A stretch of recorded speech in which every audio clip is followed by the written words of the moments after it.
Buenas tardes. Vamos a comenzar la mesa redonda. La hemos retrasado un poquito porque era la hora de comer, porque la jornada por la mañana ha terminado un poquito tarde. Entonces, aunque yo creo que lo mejor que tiene que hacer el moderador es no hablar, y más cuando estamos escasos de tiempo. El objeto de la mesa es hablar un poco de distintas variables y de distintas experiencias que influyen en la gestión clínica. Yo había pensado dedicarme 5 minutos o 10 minutos a decir, ¿no?, estas cuestiones que vamos a hablar, sobre qué entendíamos por gestión clínica, pero creo que después de que hayan oído ustedes a Juanjo Sendín, pues poco tengo que decir. Como decía él, la gestión clínica no es nada nuevo. Yo suelo decir que Hipócrates ya hacía gestión clínica. Se trata únicamente de una nueva perspectiva, de poner la práctica clínica de los profesionales en el núcleo del sistema, en contra de tendencias, como también decía Juanjo Sendín, anteriores, que lo que se pretendía es que los hospitales, los centros de salud fueran empresas gestionadas con criterios gerenciales y con objetivos de producción de más actividad a menos precio, ¿no? Pero evidentemente esa nueva perspectiva, pues hay variables que son muy importantes para garantizar el éxito de los objetivos de la práctica clínica de los profesionales. La mesa tiene, digamos, dos partes. En la primera vamos a tocar un tema clave en el tema de la gestión clínica, que es el uso racional de los recursos, como también se comentaba anteriormente, y de un recurso muy especial, que es los medicamentos. Sobre ello nos va a hablar Juan Herbiti López. Yo no les voy a contar lo clásico de qué méritos tiene, voy a contarles mi experiencia personal. Y de las 4 personas que hay aquí he aprendido mucho. A Juan, aunque lo acabo de conocer, pues lo sigo desde hace un montón de años por sus publicaciones. Es un ejemplo de profesionalismo y también de honradez en la opinión, en la gestión, en la difusión del buen uso del medicamento, y probablemente no haya otra persona mejor para hablar de uso racional del medicamento y gestión clínica que él. La segunda persona dentro de esta primera parte, y este tema yo creo que es clave, es Ramón Gálvez. Ramón Gálvez nos va a hablar en esta nueva perspectiva de la gestión clínica cuál deben ser las funciones o cómo debe funcionar los órganos de dirección, fundamentalmente de dirección asistencial. Es evidente que si cambiamos el modelo y de verdad queremos ser coherentes con lo que decimos y que también los profesionales se lo crean, pues las funciones de dirección y de gestión tienen que ser muy distintas. De Ramón Gálvez tampoco puedo decir también. Llevo aprendiendo de él, hemos trabajado juntos, hemos compartido un montón de proyectos, pues a lo mejor desde hace 20 años. Podría decir muchas cosas de él, pero sobre todo es una persona coherente que ha dedicado, pues yo creo que prácticamente toda su vida a la defensa del sistema sanitario público, y que además ha dado ejemplo desde donde empezó, que yo creo que fue de director de Guadalajara, ¿verdad?, hasta director de La Paz, coordinador general del INSALUD, gerente o director del Hospital de Toledo, de Castilla-La Mancha. Bueno, pues una vida dedicada a la defensa del sistema público. La segunda parte de la mesa, lo que vamos a hablar, en lugar de de la perspectiva de gestión clínica, los temas de uso racional y de dirección de los centros, vamos a hablar de experiencias concretas, ¿no?, y de experiencias concretas de Aragón en gestión clínica, que en el taller de esta mañana comentábamos que si de alguna forma queremos ver si las cosas funcionan o no, pues pasa por la implantación real en los centros a través de acuerdos de gestión clínica con las unidades. Bien, de primaria nos va a hablar de su experiencia Víctor Vallés. Yo creo que si ustedes son de Aragón lo conocerán suficientemente. Lleva un buen montón de años en la dirección de atención primaria del sector de Barbastro, con una trayectoria que yo creo que la he seguido desde el principio hasta ahora impecable. sería aconsejable que mucha de la gente que duda de la atención primaria visitara los centros de Barbastro y viera que todo lo que decimos sobre el papel es posible hacerlo. Sin duda, eso se debe en gran parte a mantener un equipo durante muchos años estable, comprometido con los profesionales y que, aunque ha tenido vaivenes como todos, pues porque a veces la gente responsable cambia, no cambia, ha sabido mantener una orientación que le ha dado credibilidad entre todos los profesionales de atención primaria del sector. Y por último, Fernando Gálvez nos hablará de su experiencia de implantación de los acuerdos de gestión clínico en un hospital como el Obispo Polanco. Merece la pena oírle. Yo a Fernando lo he conocido recientemente, pero es una personalidad y les voy a explicar por qué. El Hospital de Teruel es un hospital difícil, más difícil que el Cervezi y que el Clínico. Es un hospital pequeño donde les puedo asegurar, magia para tener profesionales, que eso ya es un mérito increíble.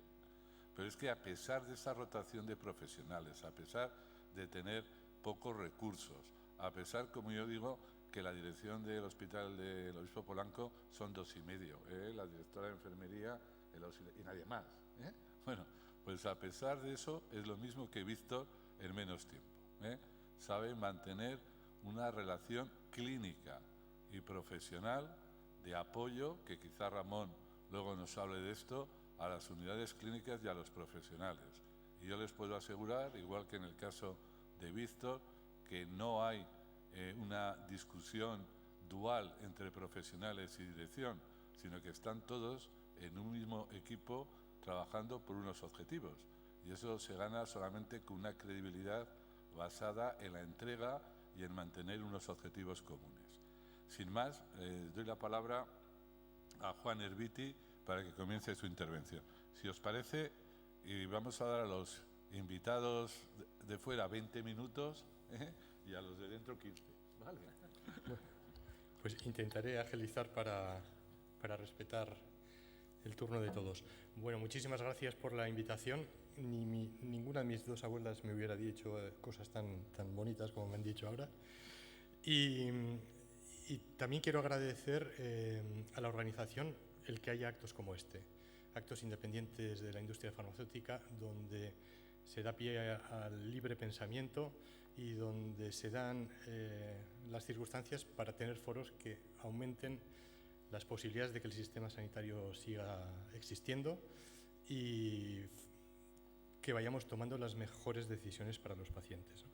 Me han pedido que hable del uso racional del medicamento, entonces voy a hacer una breve presentación, aunque he saludado a antiguos compañeros y estupendos amigos que tengo aquí.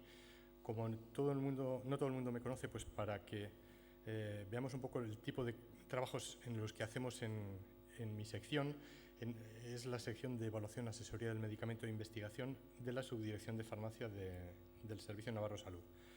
Pues hacemos información a médicos con sesiones presenciales, indicadores de calidad de la prescripción, participamos en la elaboración de guías y protocolos. Yo personalmente he estado 11 años de vicepresidente del Comité de Ensayos Clínicos de Navarra, donde he aprendido mucho de lo que se cuece en el mundo de la investigación. Soy el representante de Navarra en el grupo coordinador de posicionamiento terapéutico, donde se hacen los informes de posicionamiento terapéutico. Trabajamos en la elaboración de herramientas de apoyo a la prescripción. Habilitamos el BID de Navarra. A veces hacemos algún vídeo con algunos artículos que pueden ser especiales. Publicamos informes de evaluación, resúmenes de la actividad terapéutica, resúmenes de actualidad terapéutica, que consiste en un compendio de los artículos más interesantes para facilitar la lectura básicamente a los médicos. Cursos de formación diversos. Tenemos 3 líneas de investigación. Por un lado, investigamos con BIFAP, que alguno de vosotros ya conoceréis. Es una base de datos propiedad de la Agencia Española del Medicamento, que tiene 8 millones de pacientes, y ahí hacemos estudios para ver los resultados de los medicamentos en la práctica clínica. Somos un grupo Cochrane también, que dependemos de la Universidad de British Columbia en Vancouver, y ahora estamos en el proceso de convertirnos oficialmente en un grupo satélite de ellos, y hemos empezado una línea modesta de investigación en Big Data que también queremos impulsar. Realizamos tesis doctorales, participamos muy activamente en la Sociedad Internacional de Boletines, en el Advocacy Group, que es un grupo que se dedica a intentar mejorar o que empeore lo menos posible la legislación a nivel europeo, en cuestión de medicamentos me refiero. Bueno, de todas estas cosas que en la discusión podríamos hablar de cualquier cosa que pudiera ser interesante, yo quería centrar mi intervención en las últimas cosas que estamos haciendo, porque yo desde hace tiempo estoy intentando dar un impulso de investigación y clínico a la labor del uso racional del medicamento, ¿no? Y creo que entiendo yo que es el camino adecuado y que hay muchas cosas que hacer en este sentido, ¿no? Durante mucho tiempo hemos estado haciendo actividades de información, concienciación, y que son absolutamente necesarias, pero a veces insuficientes. Y yo suelo poner este ejemplo, ¿no? Justo antes de empezar hemos salido afuera porque algunas de las personas que estaban conmigo tenían que fumar imperiosamente. Pues tenemos estos carteles que leemos en el tabaco, ¿no? Fumar mata, el humo del tabaco contiene más de 70 sustancias cancerígenas, y a pesar de esto pues abren el paquete y se dedican a fumar. Y probablemente la ley antitabaco en España haya hecho bastante más por reducir los cánceres y la incidencia de infartos, etcétera, mucho más que lo que puedan hacer las campañas de sensibilización. Pero bueno, todo es necesario. ¿Y por qué digo esto? Pues porque nosotros entendimos que en algún momento había que empezar a ser un poco más proactivo a la hora de promover cambios, la traslación del conocimiento que decimos ahora, que es algo que llevamos mucho tiempo trabajando, pero le vamos cambiando de nombres, pues tenemos que ser un poco más proactivos. ¿Y qué entiendo por esto? Pues voy a poner algún ejemplo, ¿no? En un momento dado, hace como 5 años o más, decidimos que íbamos a hacer un programa de evaluación de prescripción de bifosfonatos. Tras mucho estudiar sobre este tema, hemos visto que los medicamentos para la osteoporosis probablemente nunca se tenían que haber aprobado ninguno, que ningún paciente en el mundo se va a beneficiar de ningún medicamento para la osteoporosis, y probablemente se vean muy perjudicados si los usan. Entonces decidimos hacer una campaña en este sentido. Estos medicamentos se habían aprobado porque aumentaban la densidad ósea. Este aumento de densidad ósea, que es una variable subrogada, nunca se tradujo en ningún beneficio tangible interesante. Se han usado a nivel mundial. Se inventaron una variable que era la fractura vertebral morfométrica radiológica, que es muy cuestionable desde un punto de vista clínico para justificar el uso de estos medicamentos, y en cadera nunca han tenido ninguna eficacia. Entonces, bueno, empezamos a ver que tenían problemas óseos asociados a su uso. Curiosamente, estos medicamentos que tenían que fortalecer los huesos, pues daban problemas óseos, cosa difícilmente explicable, incluidas las osteonecrosis de mandíbula y de otras localizaciones, fracturas atípicas, etcétera. La propia EMA reconoce que a largo plazo el uso puede dar problemas. Entonces, en su día ya empezamos a escribir un boletín en el que nos planteábamos si estos medicamentos previenen o aumentan las fracturas. Con estos estudios que hacemos en BIFAB, en la base de datos a nivel nacional, pues vimos que aumentaba el riesgo de fracturas atípicas, claramente, con unos ratios de 8, cosa que prácticamente no se ve en la literatura médica, que en las fracturas de cadera normales, a partir del 3er año también aumenta la incidencia de fracturas de cadera. Publicamos en el British Medical Journal, junto con un equipo canadiense y otro finlandés, un artículo expresando por qué hay tanto sobrediagnóstico y por qué es un sentido esto de la osteoporosis, y concluíamos cosas como estas, ¿no?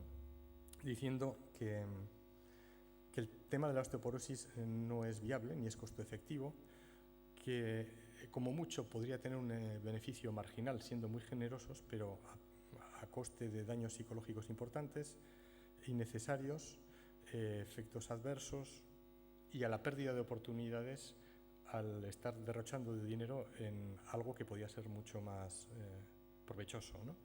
Y que todo esto es una falacia que lamentaremos de por vida. Hace un mes exactamente hemos publicado otro artículo en el que proponemos repensar la aprobación de los fármacos para la osteoporosis y se explica por qué todo esto de la osteoporosis ha sido una falacia y por qué se están aprobando indebidamente medicamentos, ¿no? Pues con todo este pensamiento detrás, iniciamos una campaña que tenía un plan de acción global avalado por el Servicio Navarro Salud. Mandábamos un correo electrónico a cada médico de atención primaria con una relación de los pacientes que llevaban más de 5 años en tratamiento con estos fármacos. Realizamos sesiones con los especialistas implicados, con médicos de rehabilitación, reumatología, gine, etc. Luego elaboramos un folleto para el paciente, porque es fundamental el abordar a los pacientes. Generamos más evidencia, seguimos haciendo estudios, tanto en BIFAP como con otro tipo de bases. Este es un ejemplo del folleto dedicado a los pacientes en el que se ponía la atención sobre prevenir las caídas como la mejor manera de evitar las fracturas, porque la terapia farmacológica pues, no soluciona nada realmente. Seguimos haciendo publicaciones y lo que encontramos fue esto, que poco a poco el consumo de medicamentos bajó a menos de la mitad en Navarra, cuando en España seguía subiendo el consumo de estos fármacos, y se situó en niveles de 10 años atrás, ¿no? Pues la intervención fue muy importante. Y claro, la pregunta es, bueno, ¿y la salud de las mujeres? Pues en principio no tenemos ningún argumento para pensar que se vio afectada, porque antes de la intervención esta es la tasa de fracturas de cadera que había en las mujeres, con una media de 55 fracturas por 1000 mujeres año, y después de la intervención pues la tendencia era también bastante parecida, incluso un poco menor.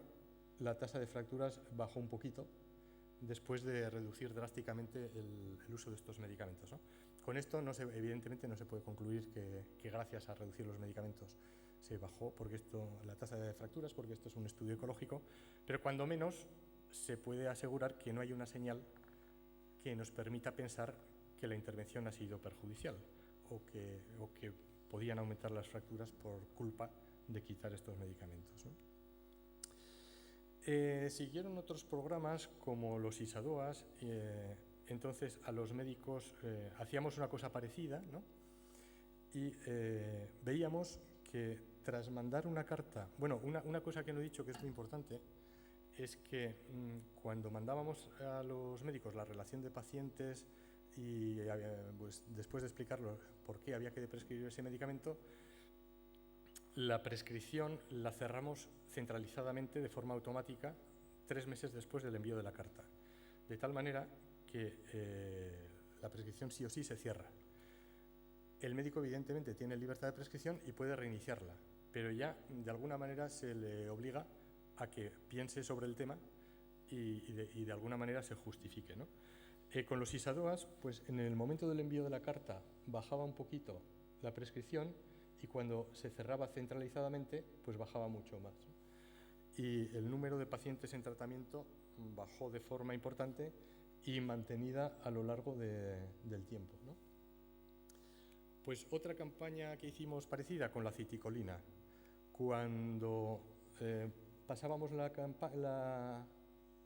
carta, pues empezaba a bajar y cuando cerrábamos la prescripción, pues bajaba significativamente más, y en este caso pues bajaba de 1000 pacientes a 400 los que estaban en tratamiento con citicolina, con lo cual la intervención era claramente importante y sobre todo que era muy mantenida en el tiempo, con una tendencia a seguir bajando, ¿no? Esta es la intervención más interesante de todas y la más importante, la de ezetimiba. La de ezetimiba es un medicamento que baja el colesterol muchísimo, pero nunca ha tenido ningún efecto positivo en cuestión de reducción de morbimortalidad cardiovascular. Ha habido 4 ensayos clínicos con variables principales de orden cardiovascular y han sido un fracaso todos. Cuando fuimos a lanzar la campaña, coincidió con la publicación del ensayo IMPROVE-IT. El ensayo IMPROVE-IT es el último que se ha publicado de este medicamento y concluían los autores que reducía la morbimortalidad cardiovascular. Entonces, claro, nos quedamos fríos. Digo, justo ahora que lanzamos la campaña, nos sale esto. Empezamos a leer el ensayo IMPROVE-IT y vimos que era un ensayo muy fraudulento. Hicimos un artículo criticando el ensayo, pero a pesar de ello, nuestros superiores entendieron que había que ser un poco más cautos y que, bueno, podíamos mandar la carta, pero no cerrar centralizadamente las prescripciones. La idea era suspender este fármaco en los pacientes que estaban en prevención primaria, no en prevención secundaria, solamente en prevención primaria, en un enfoque conservador, a pesar de que este ensayo se hacía en prevención secundaria. Bueno, ¿qué pasó? Fracaso absoluto. Entonces, esta es la mejor intervención porque fracasamos rotundamente y nos ayudó a entender por qué habíamos fracasado, ¿no? Mandamos la carta y no es que no pasara nada, sino que fue creciendo y sigue creciendo el uso de ezetimiba, ¿no? Entonces, todo este proceso nos ha dado muchas lecciones, ¿no? Una, que las intervenciones a gran escala son factibles, que las claves del éxito es tener argumentos sólidos, discutir con los especialistas, el apoyo de los gerentes, campañas de información a la población, realizar intervenciones claras, sencillas e intentar evaluar el impacto si se puede y con resultados en salud también si es posible. Y que el cierre centralizado de las prescripciones es un elemento clave para que la intervención sea exitosa y duradera, ¿no? De alguna manera fuerza a ir tomando decisiones. También tiene sus limitaciones. Hay muchas veces que queremos abordar temas y vemos que la evidencia que hay al respecto es de calidad mala o inexistente y para intervenir hay que tener las cosas muy claras. Necesitamos herramientas informáticas que nos faciliten intervenciones más proactivas. Necesitamos seleccionar a pacientes bien, porque si os fijáis, las intervenciones que he descrito ahora eran un tanto groseras, ¿no? Pacientes que están con este medicamento, pero sin seleccionar muy finamente al tipo de paciente. Y en nuestro caso, por ejemplo, muchas veces no sabemos ni cuáles son nuestros problemas, precisamente por deficiencias en los sistemas de información. Si a mí me dicen cuántos pacientes en Navarra están con COX-2, pero deberían no tenerlos porque están contraindicados, por insuficiencia cardíaca o por lo que sea, ni idea. Entonces necesitamos herramientas que nos ayuden a tomar contacto y conciencia de lo que tenemos y que nos orienten a las intervenciones más relevantes, ¿no? Entonces dimos un siguiente paso, a cabo en 5 minutos, que es crear un programa que se llama SAPE Observa, y aprovecho que estoy aquí para decir que el cerebro de este programa es una compañera mía que estuvo trabajando aquí muchos años, Conchi Zelaya, y que bueno, es una estupendísima profesional y que afortunadamente os la robamos y nos la trajimos a Pamplona, ¿no? Este programa consiste en ir linkando todas las bases de datos que tenemos con la posibilidad de ir extrayendo pacientes, seleccionando pacientes que cumplen determinados criterios, ¿no? Por un lado, lo que hemos hecho ha sido, en las historias clínicas, crear un chat, una especie de WhatsApp, de tal manera que médicos y farmacéuticos interaccionan por WhatsApp y todo eso queda registrado en la historia. Ya no hay que estar buscando al médico, que no lo localizas nunca, que no sé qué, sino que, bueno, sobre un paciente concreto, para un problema concreto, responde el médico, responde el especialista, responde el farmacéutico, se llega a un acuerdo y eso queda reflejado en la historia vía WhatsApp, ¿no? Aparte de eso, hemos creado unas dimensiones de seguridad para poder captar a pacientes que presentan determinadas interacciones, problemas renales, teratogénicos, etcétera, etcétera, etcétera, ¿no? Bueno, aquí pongo un poco una imagen de cómo es la estética del programa, pero bueno, va seleccionando CIAPs o códigos diagnósticos, seleccionas problemas de salud, datos de GPS, etcétera, etcétera, y entonces vas buscando los pacientes que te interesan. Los captas a todos, que pueden ser miles a la vez, y a estos miles de pacientes les puedes mandar un mensaje a la historia clínica de una sola vez a todos, pues diciendo, por ejemplo, recomendamos suspender este medicamento porque a este paciente le pasa esto, tal cual, o lo que sea, ¿no? Y con la advertencia de que en todo caso a los 3 meses caducará automáticamente la prescripción y que el médico podrá reiniciarla, pero bueno, justificando un poco por qué, ¿no? El propio programa te da un seguimiento de cuántas sugerencias se han aceptado, las que se han rechazado, etcétera, en cada momento, ¿no? Antes de que caduque automáticamente la prescripción. Entonces es un programa que tiene un entorno colaborativo que permite que médicos y farmacéuticos trabajen conjuntamente de una forma muy ágil, que identifica los problemas de salud también de forma ágil, que localiza instantáneamente los pacientes sobre los que queremos intervenir, que permite las intervenciones tanto individuales para los pacientes seleccionados de alto riesgo, etcétera, como las masivas que estaba comentando, que también permite evaluar los resultados de salud de estas intervenciones, la duración del efecto, y se facilita mucho la reintervención, porque se puede ver si la intervención ha tenido un resultado y se mantiene en el tiempo, y en un momento dado dice, uy, se acaba de desmadrar el tema, igual hay que reintervenir. Y reintervenir es muy sencillo porque es refrescar la consulta, por así decirlo, no hay que hacer gran esfuerzo, ¿no? Permiten también trabajar indicadores de calidad ya de cierto nivel, donde se puedan cruzar diagnósticos de GPS y datos más clínicos de los pacientes, ¿no? Y por poner algunos ejemplos, y ya para acabar, pues nos han pedido los digestivos que hagamos una de prescripción de IBPs, de inhibidores de la bomba de protones, porque está todo el mundo hasta arriba de estos medicamentos. Nos hemos juntado con los especialistas de Pamplona, Tudela y Estella y hemos diseñado un programa que hemos calculado que va a captar, esto lo vamos a hacer ya en septiembre, vamos a dejar pasar el verano, pero ya hemos hecho las probatinas y vamos a capturar a 15.000 pacientes de golpe. A estos 15.000 pacientes en la historia se les dará la recomendación de suspender el fármaco y 3 meses después se les suspenderá. En este caso se adjuntará una pauta de retirada adecuada para estos pacientes, etcétera, etcétera, ¿no? Otra intervención que esta la vamos a hacer la semana que viene concretamente, que es quitar los medicamentos para la incontinencia urinaria a todos los pacientes que llevan pañales.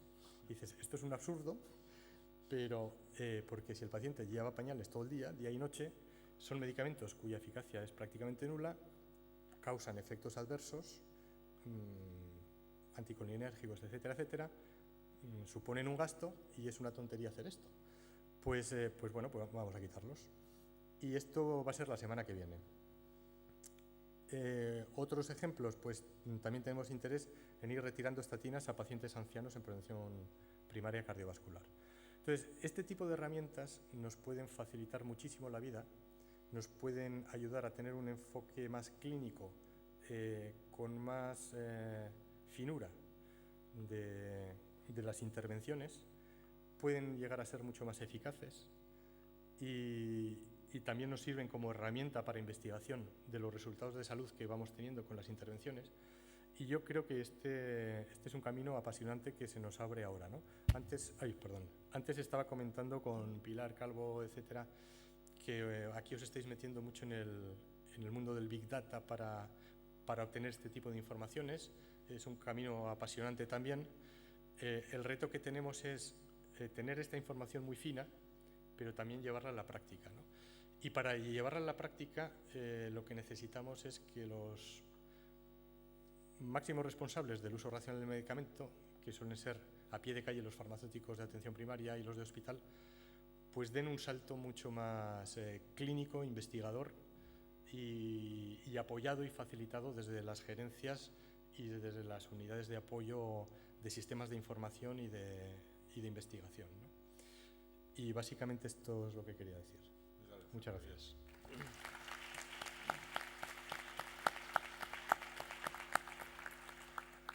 Ramón.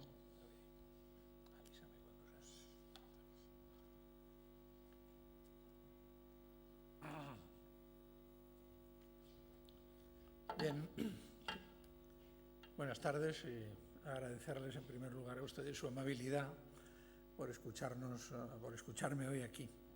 Agradecer también a la Sociedad Aragonesa de Calidad por su invitación y a mi amigo Manolo García Encabo por su invitación y por su presentación.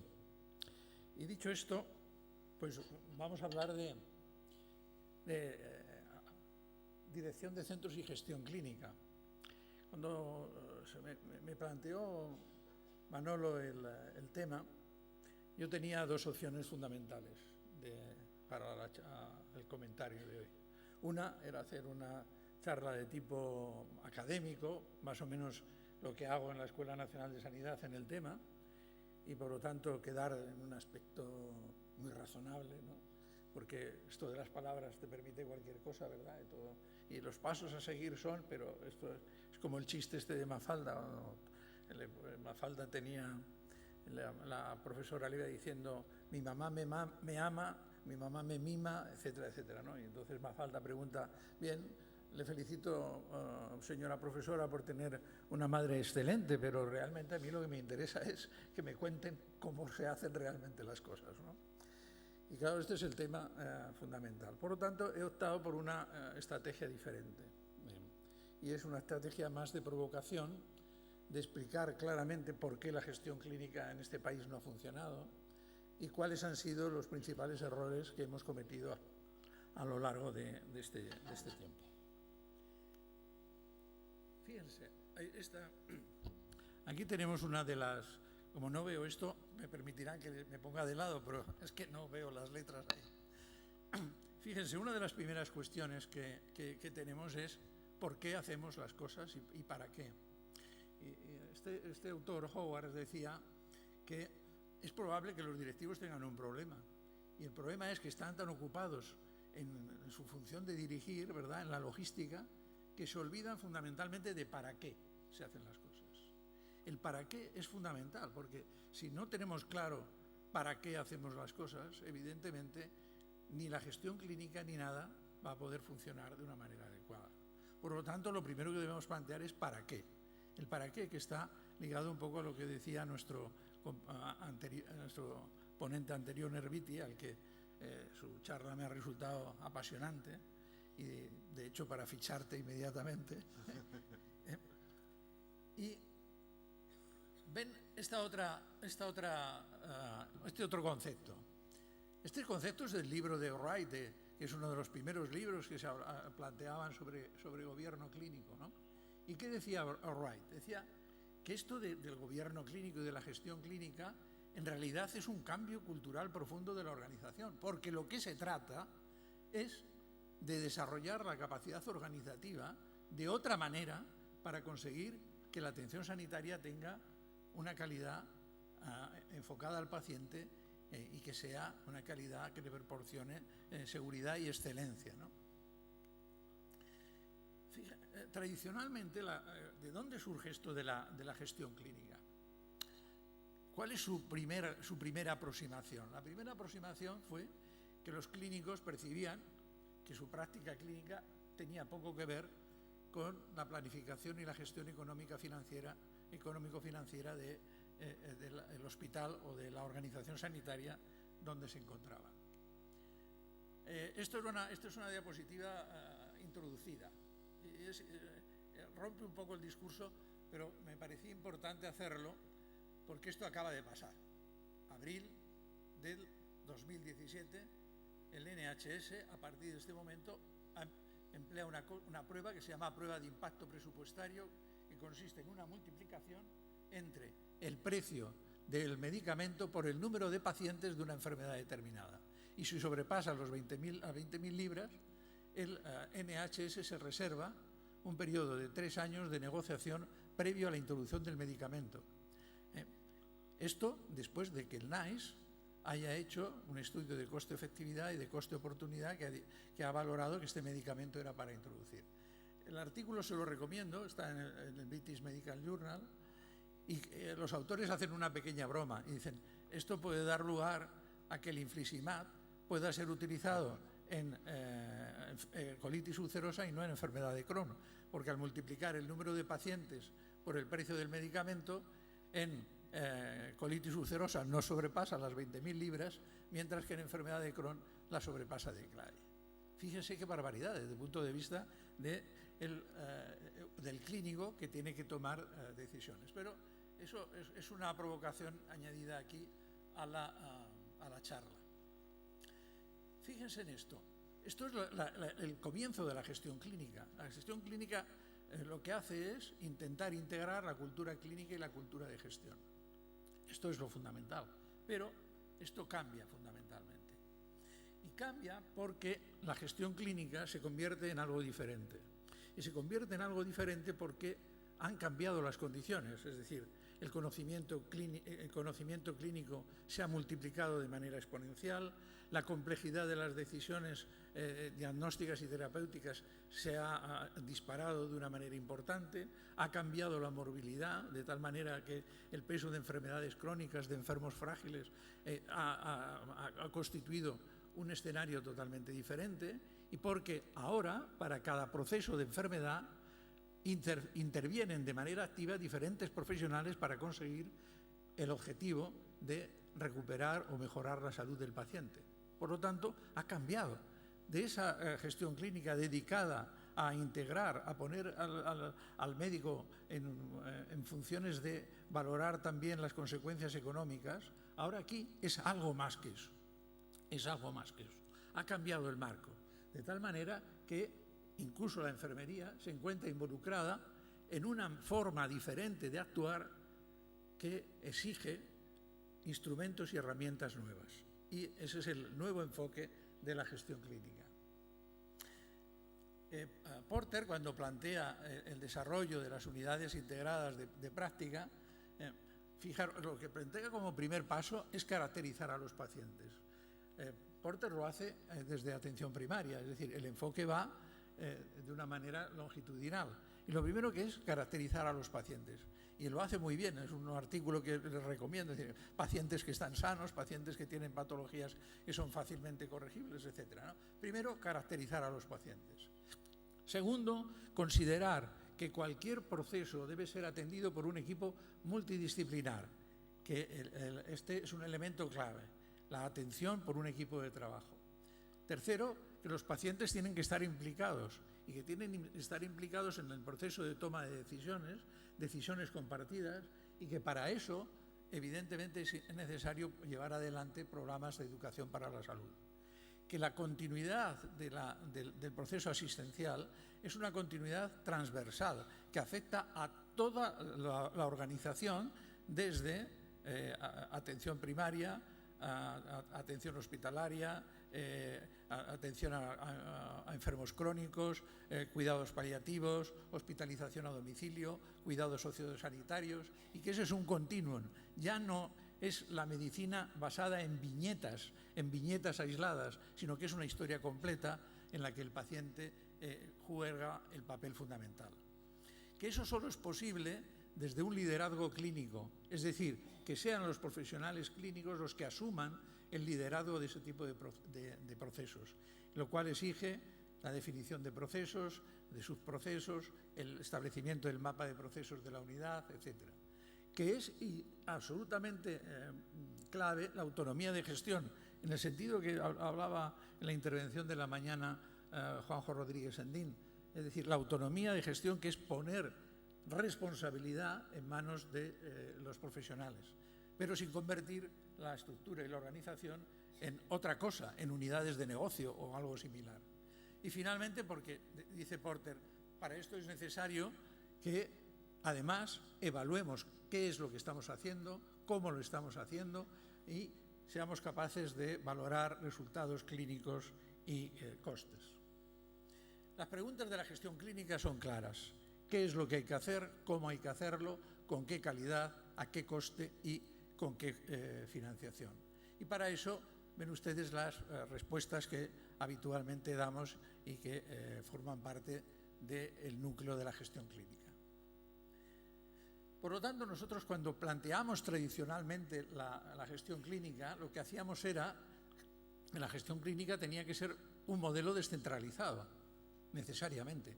Tenía que ser una organización horizontal en la que en la estructura normal vertical desapareciera. Por lo tanto, descentralización y autonomía. Corresponsabilidad. ¿Qué quiere decir esto? Corresponsabilidad en la que cada unidad de gestión clínica asume su propia responsabilidad, pero al mismo tiempo dentro de una organización de la que es corresponsable. Es decir, no es un elemento ajeno que sus propios objetivos son los que dominan toda la organización, sino que está dentro de una organización y por lo tanto asume la realidad de la propia organización. El plan de gestión. Sin un plan es imposible trabajar, por lo tanto es necesario el para qué. ¿Para qué? La definición que hablábamos antes de qué es lo que queremos hacer, qué objetivos mantenemos, por qué, etc. La metodología, como señalaba Porter, era el diseño y rediseño de procesos. Tenemos que ser capaces de identificar qué procesos atendemos en la unidad y en función del mapa de procesos, a continuación identificar cada uno de ellos, ver en cada uno de ellos cómo lo estamos haciendo, innovar y rediseñar procesos para desechar las prácticas de poco valor. Porque el problema de las prácticas de poco valor es fundamentalmente que ocupan muchísimo, tanto en espacio y tiempo de los profesionales como en coste. Y por lo tanto, esas prácticas de poco valor, de alguna manera, hay que desecharlas y rechazarlas. Nuestro compañero Erviti anteriormente explicaba esto con sus programas, que al fin y al cabo son rechazar prácticas de poco valor. En Cataluña está el modelo esencial, ¿verdad?, que hace lo mismo, que también lo recomiendo, ¿no? La Agencia Catalana de Calidad ha hecho un programa que permite recomendar prácticas de poco valor que normalmente asumimos como prácticas en el ejercicio. El presupuesto clínico. Este es un elemento fundamental porque tenemos que saber que lo que hacemos, actividad que no solamente es la actividad clínico-asistencial, sino que es la de formación y la investigación, es nuestros ingresos, lo que hacemos realmente, ¿vale? Y por lo tanto, no solamente es el gasto de la unidad, sino que tenemos que tener nuestros ingresos, lo que hacemos, y el gasto en recursos que utilizamos para hacer esas cosas. Por lo tanto, tenemos que disponer de un sistema que nos informe del presupuesto clínico y de los sistemas de retribución e incentivación, y de incentivación fundamentalmente no económica, que es la especialización de los profesionales, el desarrollo de la formación continuada, etcétera, que es el siguiente punto clave de criterios de implantación de una unidad de gestión clínica, que es la capacidad de gestionar los recursos humanos. Por tanto, este es un elemento fundamental. Si no eres capaz de gestionar los recursos humanos, si necesitas un cardiólogo especialista en ecografía y no puedes tenerlo porque resulta que tienes que ir a la bolsa de trabajo a coger el primero que hay en la lista, que a lo mejor es un hemodinamista, pues entonces tenemos un serio problema. Si necesito una enfermera que domine perfectamente la misma ecografía, pues tenemos un auténtico problema. Por lo tanto, la gestión de recursos humanos es un elemento clave. Y finalmente, para tomar decisiones es necesario tener información. Por lo tanto, la disponibilidad de un sistema de información de carácter integral que proporciona los datos que hay que tener para poder gestionar. Voy muy deprisa. Bien, pues todo esto en nuestro país no se hizo. No se hizo para nada, ¿vale? La gestión clínica aparece ya a finales de los años 80, principios de los 90, se ponen en marcha una serie de sistemas de información, etcétera, etcétera, pero aparece en la época de Núñez Feijóo, se crean los denominados institutos, que eran todos de cardiología, porque era donde había dinero para obtener ahorros.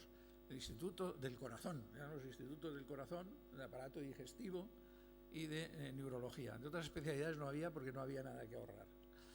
Evidentemente estos institutos, en los hospitales cuando se entraba, había una zona que era la zona de moqueta y era donde estaba el instituto, porque tenían más recursos, etcétera. El primer año el éxito fue extraordinario, se produjo un ahorro muy importante. ¿Por qué se produjo ahorro? Porque en capítulo 2 al tener la responsabilidad, ya se encargaba muy bien de que los dispositivos automáticos implantables, los DAI, los marcapasos, los catéteres, fueran a mejor precio y por lo tanto se redujo considerablemente. Y esto permitió repartir un 33% a los propios profesionales y reinvertir en el propio servicio. Conclusión. Primer año, la gestión clínica funciona. Amiguitos, el segundo año. El segundo año ya se habían producido ya casi todos los ahorros. Como solamente se evaluaba el gasto, solamente se habían producido incrementos de actividad, incluso se había contratado a algún profesional y ya no se ahorraba nada. Conclusión, la gestión clínica no funciona. Hay que abandonar el sistema. Y aunque parezca mentira, la gestión clínica, que es todo un aparato teórico que trata sobre el ejercicio de la práctica clínica, se abandona y permanece en un estado de letargo invernal en la cueva durante una serie de años. Sin embargo, fíjense qué hace Francia. Nosotros siempre nos fijamos en los modelos anglosajones, pero Francia en este campo hizo una cosa muy sensata. Hizo un plan, el Plan Hospital 2007-2010. Y este plan lo que trataba era de establecer nuevas fórmulas de gobierno y nuevas fórmulas de financiación de la actividad. La idea era una reforma del hospital para conseguir que todos aquellos que forman parte del hospital, médicos, enfermeras, técnicos, personal administrativo, formaran parte de la propia organización y tomaran decisiones, pensando en que el hospital es una empresa del conocimiento basada, una empresa de servicios en la que, sin que los profesionales tomen decisiones, la organización no funciona. Con estos objetivos que vemos ahí, ¿no? La mejora de la calidad y seguridad asistencial, la mejora de la adecuación entre recursos y actividades, y considerar que los miembros de cualquier unidad de gestión clínica lo que hacen es producir, llevar adelante con una serie de recursos una actividad importante. Pues bien, este esquema que hace Francia implica un elemento, esto en Francia no lo llaman áreas de gestión clínica ni unidades de gestión clínica, sino lo llaman polos de actividad, pôle d'activité, que es el término con lo que los franceses designan a las áreas de gestión clínica. Este es el modelo, bueno, es fundamental el proyecto de Polo y ellos firman un contrato correspondiente. Fíjense, esto es importante, es la solidaridad con el resto de la organización. Las unidades de gestión clínica solo pueden innovar, ser capaces de desarrollar sus propias líneas, pero lo fundamental es la igualdad de trato, la transversalidad de reglas y la solidaridad con el resto de la organización. Parémonos aquí un poquito. ¿Qué implica la gestión clínica en el modelo francés? Implica que la organización del hospital se transforma. La organización que nosotros tenemos hasta ahora es un modelo gerencial basado en una estructura de carácter jerárquico y vertical en el que tenemos al gerente, las direcciones médica, de enfermería y de gestión. Hemos creado otras direcciones que son sorprendentes, con diferentes nombres, director de información, director asistencial encima de no sé qué, pero es un modelo jerárquico, vertical y divisional, que responde muy mal a la práctica médica, responde muy mal a la práctica clínica. Y entonces los franceses dicen, no, miren, vamos a hacerlo de otra manera. Cada pôle d'activité tiene un director, el director del polo de actividad con un responsable de enfermería y un responsable administrativo que constituyen el órgano ejecutivo, encargado de la firma del contrato, del desarrollo, etc. Debajo de él está un consejo ejecutivo, que es un órgano de representación profesional, elegido por los propios profesionales del polo de actividad, del área clínica, y un comité médico que actúa como órgano consultivo, y un comité de directores de polo. ¿Dónde está la estructura tradicional? Ha desaparecido, en parte, porque este tipo de procesos, los franceses dicen hay que hacerlo con tranquilidad. Pero, por ejemplo, la figura tradicional de la dirección de enfermería, encargada de la logística de la organización, aquí no es necesaria, porque cada pôle d'activité tiene su responsable de enfermería, encargado de la logística del propio polo. Por lo tanto, hay una dirección de enfermería, pero es una dirección de carácter transversal, que lo que se encarga es de acreditar a la enfermería, de introducir los planes de formación, de introducir los planes de capacitación, de desarrollar la especialización de la enfermería, etcétera, etcétera. Por lo tanto, se ha cambiado el modelo. Del modelo jerárquico, divisional y vertical se ha pasado a un modelo horizontal de directores de polos de actividad, directores de área clínica o funcional, con una coordinación transversal a través... ¿Ya estoy en el tiempo? ¡Qué barbaridad! Bien, este es el modelo. Esto lo paso ya. Fíjense que se reanuda el modelo en nuestro país, se reanuda a partir del 2008, con estas formulaciones: Andalucía, Asturias, Castilla y León, Aragón a partir del 2010, pero todo esto lo voy a pasar. Y ahora nos encontramos en una situación peculiar, y es la ceremonia de la confusión. Todo el mundo habla de gestión clínica en este momento. Llegas a la prensa y dice: el consejero fulanito, vamos a hacer gestión clínica. Todo el mundo va a hacer gestión clínica. ¿De qué hablarán cuando dicen que van a hacer gestión clínica? Pero no solamente esto, el Consejo General de Colegios de Médicos también habla de gestión clínica en sus propuestas al Ministerio de Sanidad. Y fíjense, la MIPS y AFEN, en el conflicto de Madrid, la huelga de Madrid importante que se plantea con el tema del Hospital de la Princesa, plantearon a la gestión clínica como una alternativa a las externalizaciones de la comunidad.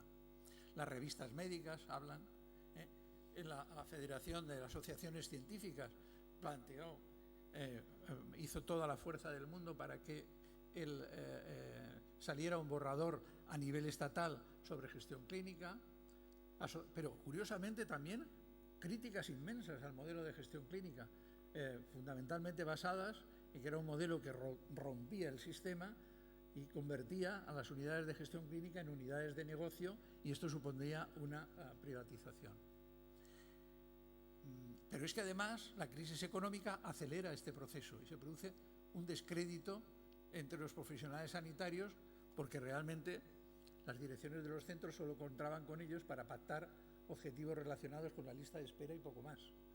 Y por lo tanto, el papel era absolutamente irrelevante.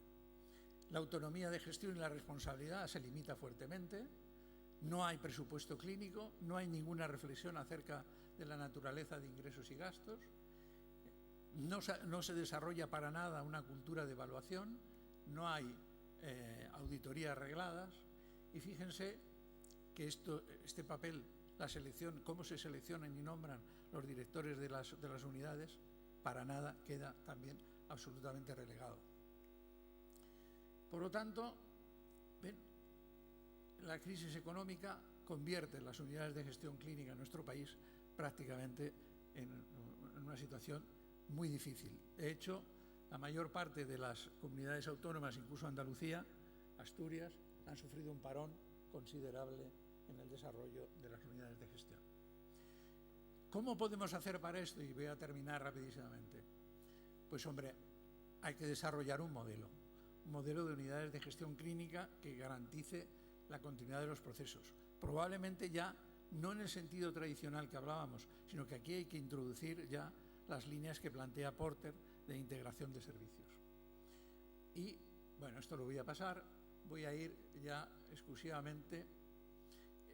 Es muy importante este aspecto, el de fuertes incentivos no económicos, que están ligados al desarrollo profesional, a la carrera profesional, a la especialización, etc.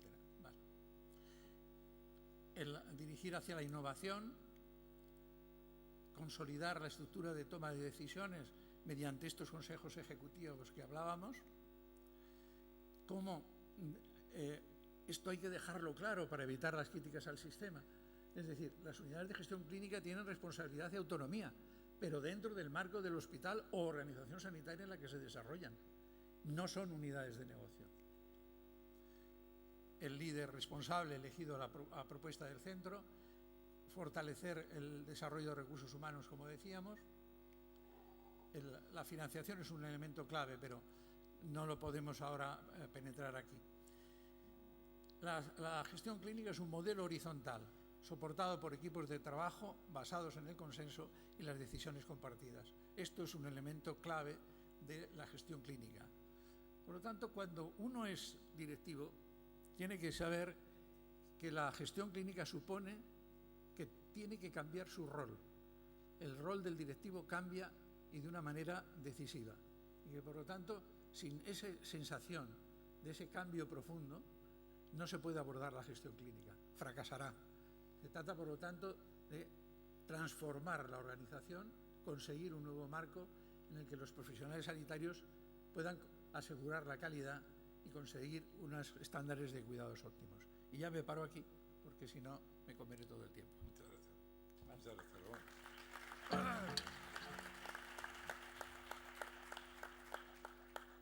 Vale, vamos a exponer ahora, como os comentaba en la introducción, la experiencia en atención primaria y en hospitales de Aragón. Tiene la palabra Víctor Vallés, que es director de atención primaria del sector sanitario de Barbastro. Buenas tardes, muchas gracias primero a la organización por haberme invitado a participar y a Manolo García Encabo por su presentación. Y vamos a descender de lo que hemos oído hasta ahora al terreno en el suelo de la meso o más bien de la microgestión, en mi caso en los centros de salud. A mí se me pidió que hablara de la experiencia, voy a hablar de lo que yo entiendo que puedo transmitir, me dejaré cosas fuera, si luego se puede hablar, hablamos.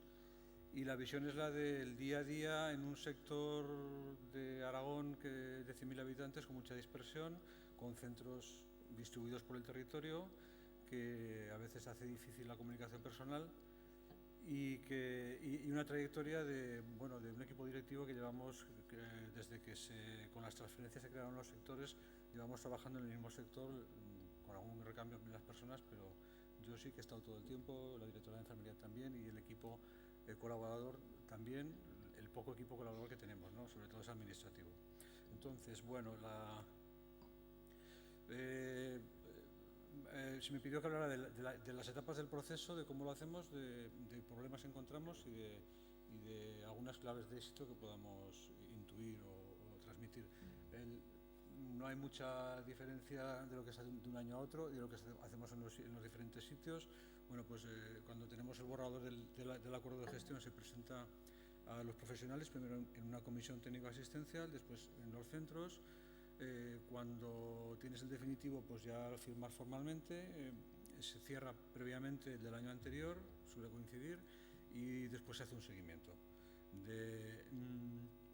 La comisión técnico-asistencial es un órgano en el que nos reunimos el equipo directivo con los profesionales de los centros, sus representantes, que son los coordinadores de equipo y los responsables de enfermería y de admisión. Ahí presentamos los resultados, los indicadores, el seguimiento de cómo vamos y las novedades de los acuerdos de gestión, ¿no? En el caso de este año, está la inclusión de proyectos asistenciales, que son los objetivos propios de los equipos, interconsulta virtual, los objetivos estratégicos de salud, la estrategia del paciente crónico complejo que se ha introducido este año y las actividades comunitarias y otras más cosas que incluye el acuerdo de gestión. Nombro estas como novedades o como aspectos a destacar. A partir de allí empezamos a hacer las visitas a los centros. Pensamos que lo importante es transmitir la información sobre el terreno. Recorremos todos los centros, se presentan los resultados y sobre todo nos centramos en los resultados individuales. Pensamos que es muy importante el que cada profesional vea su trabajo reflejado, reconocido y que además se pueda comparar con sus compañeros. Bueno, esto es una fotocopia de la tabla que hemos usado este año para a lápiz ir poniendo, quitando, borrando, ajustando visitas a centros. De repente toca ir a Zaragoza o a Huesca o otra vez a Zaragoza y a lo largo del mes y medio pues ha sido un cambio, y los compañeros lo saben, cambiar fechas permanentemente, pero bueno, al final hemos conseguido ir. El acuerdo se envía al final, este año ha sido en mayo, los plazos suelen ser similares todos los años. Nosotros hemos trasladado al acuerdo de gestión de los equipos la mayor parte de los indicadores o de los objetivos, mejor dicho, que se nos plantea a nosotros en nuestro contrato programa, porque pensamos que el profesional tiene que conocerlos y tiene que comprometerse a lo mejor no en todos, pero en aquellos que piensa que puede hacer mejor su trabajo. Se procede a firmarlos, se han incluido los proyectos asistenciales, hemos incluido un anexo en el que poder poner por escrito algunas necesidades y algunas propuestas que los equipos quieran hacer por encima de la estructura del acuerdo de gestión, y hemos intentado ir poniendo objetivos con las unidades de apoyo. Después, en este momento suele coincidir, es en el que estamos ahora, mayo-junio, con la firma del acuerdo de gestión y con el cierre de los resultados del año anterior.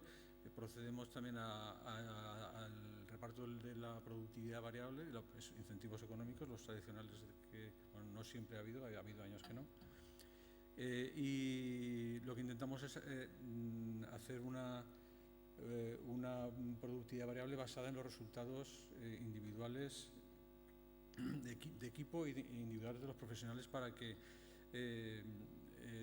todo el mundo pueda haber medido su trabajo y reconocido su esfuerzo y verse reconocido en esa productividad. No es el dinero en sí, la cantidad es muy poca, pero ya que lo haces, por lo menos hacerlo lo adecuado para el esfuerzo, en la medida en que podemos. Nosotros este año la productividad se ha repartido un 30% por el resultado del sector, un 20% por el del equipo y un 50% por individual. Y a eso hemos sumado hasta un 25% por la implicación personal en proyectos o en formación. El seguimiento del acuerdo de gestión lo hacemos a lo largo del año. Intentamos hacer al menos 2 reuniones en los centros, 2 visitas, en las que se analiza cómo vamos, qué aspectos son mejorables de cada equipo en cuanto al desarrollo del año. Y bueno, ese sería el proceso que seguimos. Problemas que pensamos que nos encontramos con los acuerdos de gestión y en esa meso y microgestión. Por un lado, relacionados con la organización, sería deseable que, y hablo no de este año y el pasado, sino de todo el tiempo que hemos sido sectores en Aragón, que hemos compartido una gestión con un gerente de primaria y hospital, y que hemos ido mejorando las relaciones. Sería deseable el poder disfrutar de una estructura sólida en servicios centrales que permitiera que fueran interlocutores con continuidad, que permitiera también el canalizar y adaptar los diferentes cambios que se sufren a lo largo del tiempo, pues con los cambios políticos o con los cambios de líneas estratégicas, con contratos programa que hemos ido recibiendo a lo largo de los años, a veces muy dispares, con objetivos cambiantes que es difícil de transmitir a los compañeros con un cierto sentido clínico, y bueno, eso es una dificultad que se facilitaría si hubiera una continuidad en los servicios centrales. Luego los equipos directivos pues hacemos lo que podemos, la composición, la formación se va consiguiendo a veces con los años, pero sería deseable una buena formación, que son cosas que han ido cambiando, que se han emprendido acciones en ese sentido, pero que se ha encontrado a faltar. Y luego tampoco ayuda el que cuando uno accede a un puesto de una dirección, generalmente una pérdida retributiva. Tampoco ha habido un reconocimiento en cuanto a carrera profesional. Acaba de cambiar esto, pero hasta ahora no lo había, y ni tampoco hay una productividad destacable, ¿no? Entonces, bueno, allí eso es algo a mejorar. Relacionados con el proceso, pues los plazos no se cumplen siempre, los acuerdos de gestión deberían de llegar más puntualmente, aunque es un deseo que todos manifestamos y decimos este año va a ser de otra manera, pero de momento sigue siendo igual. La información que recibimos para transmitir a veces adolece de alguna inexactitud, está mejorando bastante, pero a veces tarda en llegar, y cuando llega hay que revisarla y hay que rehacerla. Los indicadores, la información que teníamos hasta hace poco era de los indicadores clásicos. Ahora es cuando hemos empezado a tener información de inputs, de consumos, de saber cómo estamos haciendo las cosas, que es fundamental para la gestión clínica. Otro aspecto importante es el liderazgo que tienen que ejercer los coordinadores, las personas claves de los equipos, que no siempre se ejerce y no siempre se puede, porque también falta formación y también falta un atractivo para asumir esa responsabilidad. A veces los objetivos están elaborados con una plantilla que no se puede aplicar igual a centros grandes, a grupos grandes, a centros muy dispersos, y eso habría que adaptarlo. Nosotros mismos, los equipos directivos, sufrimos una desproporción entre los que somos y las tareas que tienes que llevar a cabo. A veces trabajas en el nivel alto de tensión, pues porque hay que llegar al día a día y a implementar novedades y el acuerdo de gestión y la innovación, y no se llega. Y bueno, en la productividad variable ha habido un cambio en los índices que también podría desmotivar algo a enfermería, ¿no? Puede ser un problema. También es difícil de ver la repercusión de los resultados. Sí que los resultados se ven, se reconocen, pero luego no solemos ver mucha repercusión en los equipos, ¿no? En la atención primaria.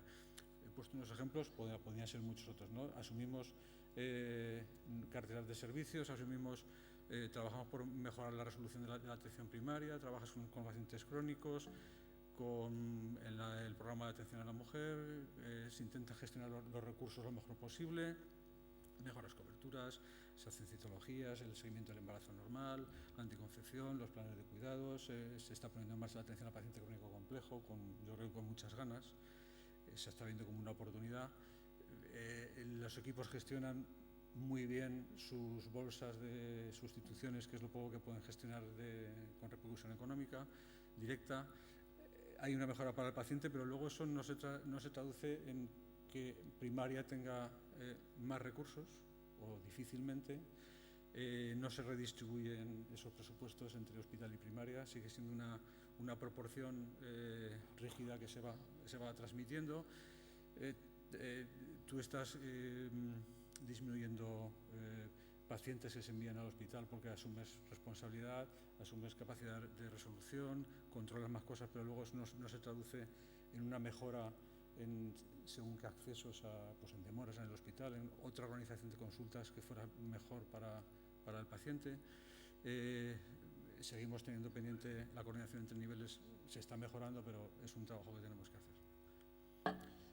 Y ya hablando de los elementos que nosotros pensamos que pueden habernos favorecido a cómo hemos ido trabajando estos años, ya lo ha comentado antes Manolo, creemos que haya continuidad en los equipos directivos, no quiere decir que no haya renovación, pero que haya continuidad facilita, lo contrario es muy difícil mantener una línea de gestión.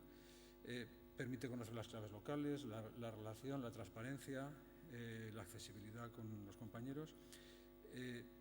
También creemos que es un acierto el ir orientando los acuerdos de gestión hacia la gestión clínica, hacia objetivos clínicos que sí que son bien entendidos por los profesionales y bien aceptados o mejor aceptados.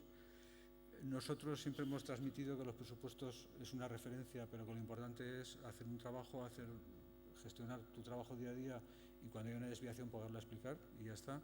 Y luego el acuerdo de gestión, pues para nosotros es un hito, es un momento en el que haces un documento, te comprometes, pero que lo importante es el trabajo continuado que supone que hay detrás, ¿no?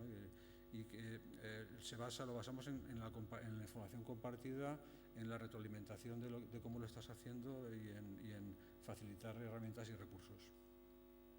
Y también las cosas van cambiando porque también van cambiando los profesionales, cambian los equipos, hay una renovación que hace que empecemos a hablar en el mismo lenguaje. Y cuando hablo de renovación y de relevo no quiero decir que se estén jubilando o otros estemos cerca de la jubilación personas anticuadas. Yo creo que no tiene relación con la edad, sino que hay determinados perfiles que hay profesionales que es una lástima que se jubilen porque todo esto lo han entendido hace tiempo y otros que se incorporan que aún tienen que aprender, ¿no? Pero los equipos van cambiando y van cambiando la forma de ver las cosas. Para nosotros lo importante es la información, compartir información y la comparación con los iguales. Entonces, hay 3 niveles de información. Como sector, nos situamos cómo estamos en el resto de la comunidad autónoma y cómo estamos en el seguimiento tradicional del acuerdo de gestión, presupuestos, sustituciones, cuando hablo de farmacia hablo de uso racional del medicamento, y luego el gasto de fungibles y demás. Cuando hablamos de información de equipos, nos basamos también en la comparación entre los... 2 o 3 minutos. Rápidamente.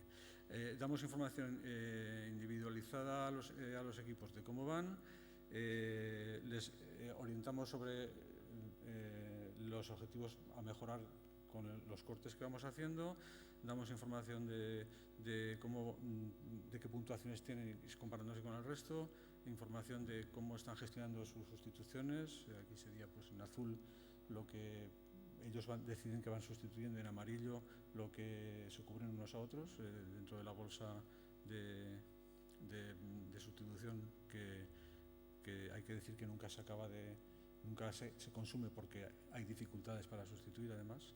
Y ya para acabar, la información individualizada que les damos para que se puedan comparar con sus compañeros, pues es de indicadores clásicos, clínicos. Este es el de hemoglobina glicada, cada barra sería un cupo de medicina y enfermería, un mini equipo.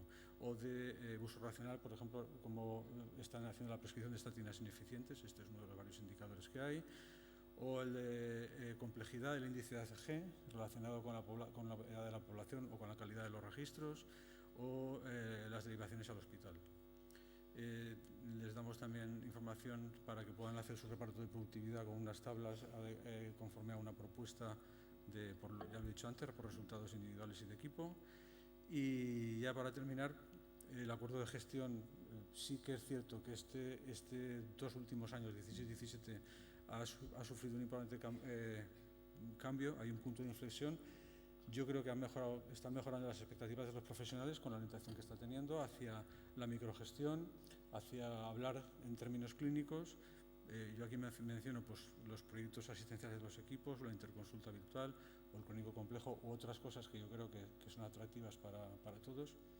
Y lo que he dicho antes, para nosotros es una herramienta que lo único que hace es plasmar en un documento y en un momento determinado pues la trayectoria del trabajo continuado, no de un año, sino de toda la trayectoria de un equipo de atención primaria que concilia intereses estratégicos con intereses de eficacia en la gestión de los recursos y de intereses de los propios profesionales, que hay reconocimiento, ya lo he dicho, pero que la repercusión todavía no es excesiva, más bien es poca, y que se basa en la comunicación y en compartir información. Y nada más. Muchas gracias.